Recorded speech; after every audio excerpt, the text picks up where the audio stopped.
What's going on, guys? I'm Tim Kelly. This is Phillies Stoplight on Pattison. The Phillies take 2 of 3 in Atlanta. A nice rebound after an ugly series in Houston. Obviously, Anthony hosted Phillies Stoplight the other day. I was moving, so busy time, but certainly I caught all 3 of those games, and it was not a good series. Saturday was not a nice game for the Phillies, but Friday and Sunday they put together 2 pretty good wins and end up taking 2 of 3 from a Braves team that I've kind of been one of those guys saying it's going to happen, that at some point this team is going to get going. I really don't feel like now that the Braves are going to get going, and between how they played against the Mets and the Phillies the last week, you wonder if the dagger's been put in them. I don't want to jinx it for anybody, but it doesn't seem like things are going to happen this year for the Braves, and that's kind of my takeaway from the weekend. Another takeaway I have, though, and this is the first item on today's show that I really want to get to, is that I do feel like time is running out for Max Kepler and Jordan Romano. A few years ago, I remember around this time of the year, give or take, writing about how time is getting short for Didi Gregorius and Juris Familia, and then they were both gone off the team within the next 10 days or so. Obviously, last year, the Phillies released Whit Merrifield in mid-August. I don't necessarily think either of these guys are in danger of being released, but things aren't going great for them. Max Kepler is hitting .207 with a .676 OPS. He had a bad May, was just as bad in June at the plate, and then had some comments in a story that Matt Gelb wrote in The Athletic about how he wasn't particularly thrilled with his role, that he was somebody that expected to come in here and start, and he hadn't been starting. The Phillies saw a bunch of lefties in Houston, and he didn't play for 3 days in a row, wasn't happy about that. The reality, though, is that he's hitting .207 with a .676 OPS. Right now, he barely deserves to be playing against right-handed pitching, let alone left-handed pitching. He had an at-bat late in the Atlanta game against a left-handed pitcher. It was ugly. He had a chance with runners on second and third to bring somebody in, and he had a shallow pop-up that wasn't even deep enough to tag in on like a check swing. So I like Max Kepler. He's been nice to me. I wrote a cool story earlier this year with Anthony Sanfilippo about the background of his parents, how he ended up being born in Germany, and kind of his life growing up there and transitioning to playing baseball in the United States. He's been very nice to me.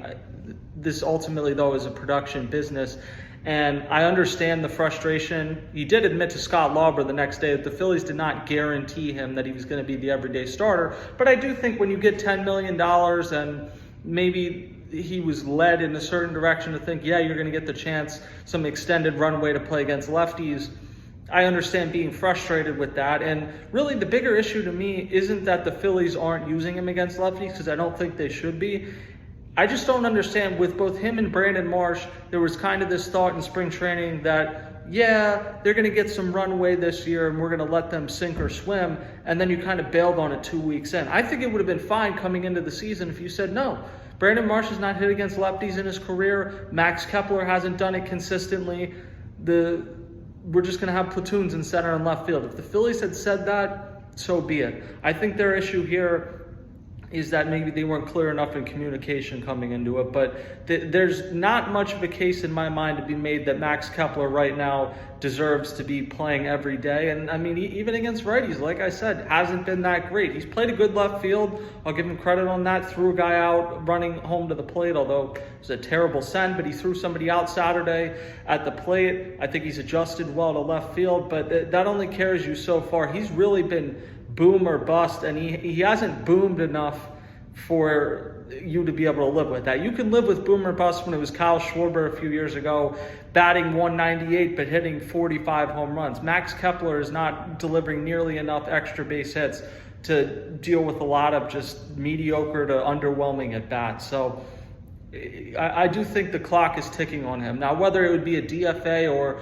a trade where you save face but kind of just get a warm body or cash considerations, I don't know. But I do think right now he's in a position where He doesn't play center field, so you got to be a great player in left field, because Brandon Marsh's best position is probably left field. You've pushed him to center field for the time being so you could get another bat in Max Kepler. If the Phillies are able to acquire a center fielder at the trade deadline, which will not be an easy thing to do considering how few impact center fielders there are, if they're able to do that, then I think you potentially look at Brandon Marsh moving back to left field and Max Kepler not being in the picture with the Phillies. So he may end up somewhere where he gets more playing time. It probably won't be on a very good team, though. As far as Jordan Romano, obviously March, April was a disaster, but then he came back in May and had a 2.53 ERA, and you thought, wow, he really turned the corner. He looked downright dominant at times. The slider was nasty. And then you look up here at the end of June, and he's got a 7.27 ERA. He gave up a grand slam to Sean Murphy on what Buzz Wilson called the hanger of the millennium, just a pitch that any competent major league hitter is going to put into the seats, hung right over the middle of the plate. Did that on Saturday. The Phillies are in such a weird spot with their bullpen that for so much of this year, it's felt like, yeah, he struggled so much early, but the full season stats don't tell the picture of what he's been lately. He's still one of the better 3 or 4 options in the bullpen. But now you've got 3 months essentially in the book, and 2 of them he's been unusable. And I do think you're at a point with him too where the clock is ticking. If he continues to pitch like this in July, then maybe he's not part of it at all. My thinking right now is he's going to be part of the team moving forward, but goes from being a guy that pitches in the 8th or 9th inning to being like a 6th inning guy once you either trade for another reliever, and really it's probably going to be a combination of you trade for another reliever or two, and then some excess starting pitching gets utilized out of the bullpen. But it just hasn't worked out, and this is the risk. When you sign a guy coming off an elbow injury, you hear these stories of, oh, they took a flyer on a guy coming off an injury and they struck gold. And those are great, and the GM looks like a genius when they do that. The flip side is when you get a situation like this, and Kepler would fall into the same category, where they're just not as good as you expected, and you're in a World Series window, and all of a sudden you look up and you've devoted $20+ million, or close to $20 million, I think it's like $18.5 million, to these 2 guys that you're not even sure are going to be on the team on August 1st. It's disappointing, and it's put the Phillies in a situation where not only do they have to augment what they have on the roster, but maybe they have to replace some of the pieces they have. And that's not a great place to be heading into the trade deadline when you're a team that is very much in your World Series window and probably at the very back half of it. So Jordan Romano and Max Kepler, the clock is ticking, and I'm interested to see what happens with them going forward.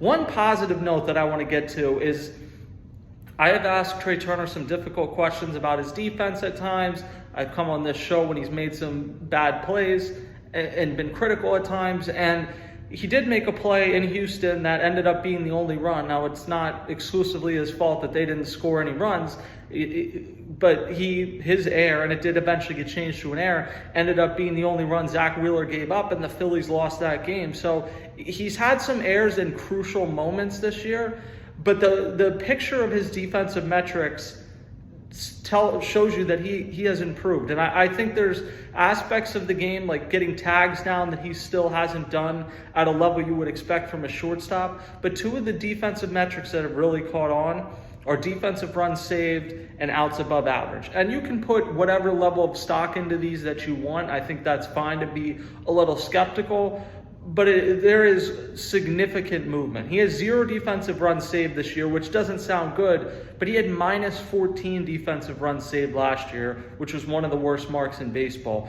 So to just be kind of a neutral league average defender, that's what the Phillies thought they were getting, because that's the player he largely was during his time in both Washington and LA. He wasn't Jimmy Rollins at shortstop, but he wasn't someone that was going to be an albatross that cost you games. And I think you're seeing him get back to that level, because at shortstop, outs above average, he's at 8 outs above average this year after having -3 last season. So that one, he's well above the average at that. And again, these are 2 metrics.